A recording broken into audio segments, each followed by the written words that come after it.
Helping a famous person to write their autobiography is a daunting task. You must use every tool at your command to make accurate notes of the thousands of stories that you'll hear.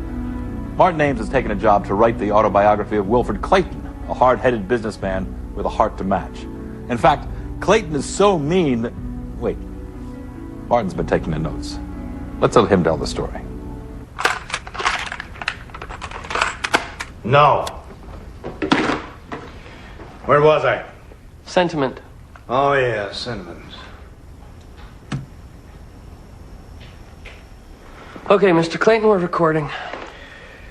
Sentiment is for losers. You know, I learned a long time ago that the weak work for the strong. And most people, they're happy with very little. They have no self-esteem. They think that whatever they're earning now is all they deserve. And they're right.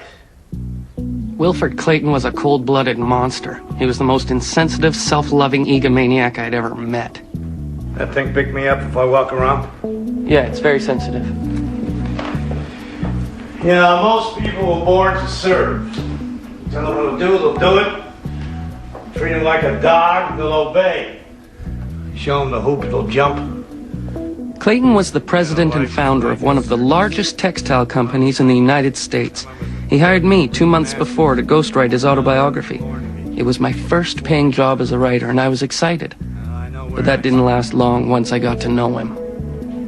Now me, I own a townhouse in New York, another on the beach in Barbados, and a villa in the south of France.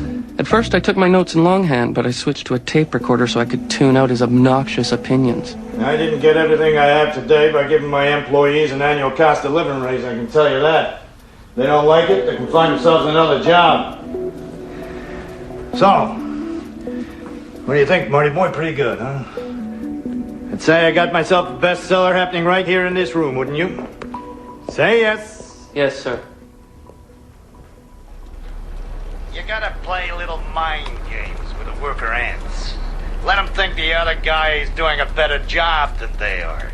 Keep them hungry and scared. They work better that way. I hate him. I hate him. I'd like to shove this tape recorder down his throat and tell him I quit. Martin, we need the money. I know.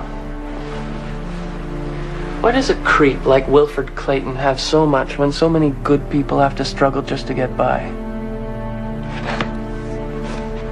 Now, can you imagine how empty his life must be? All he cares about is money and power. We have so much more than he'll ever have.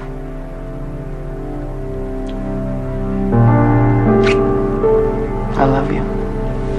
I love you.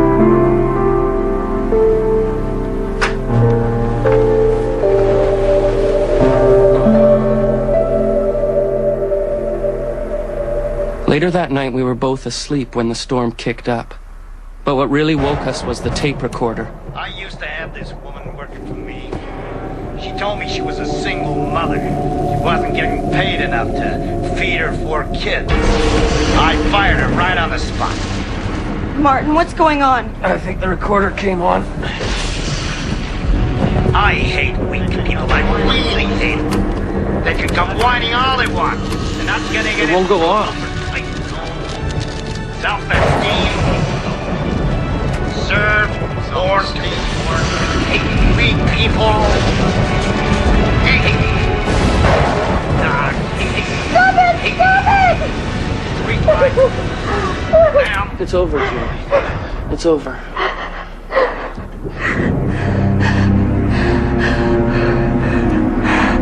Martin, what happened? I wish I knew.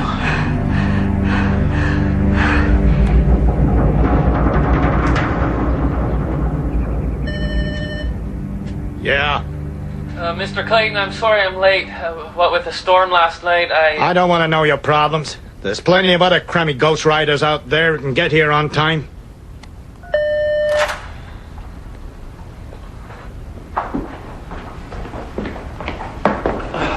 I apologize. Yeah, stop whining. Let's get to work. Today I want to talk about how I started this company. Okay, we're recording. Now, let's see. He tried to warn me about the fire hazard, but I wouldn't listen. What are you doing? I don't know, it's playing back instead of recording. There was an explosion and a fire broke out in the tire room. I never said that. What are you trying to pull? You must have said it, it's on the tape. People were running and screaming everywhere. Some were trapped and couldn't escape. 9 people died. Stop it. Stop it. 9 people died. 9 people died. Why won't this thing turn off?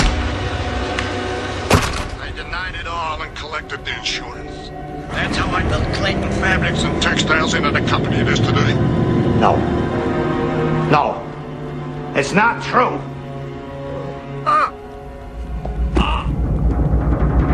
Mr. Clayton.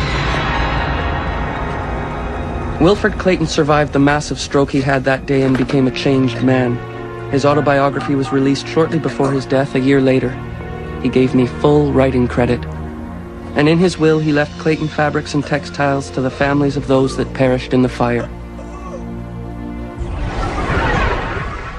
How did Wilfred Clayton's confession get on that tape? Martin had left the recorder with Clayton a number of times.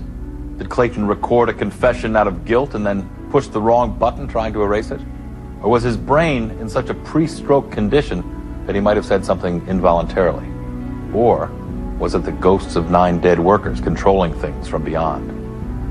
Is this story of the mysterious autobiography researched with facts, or should you check our references?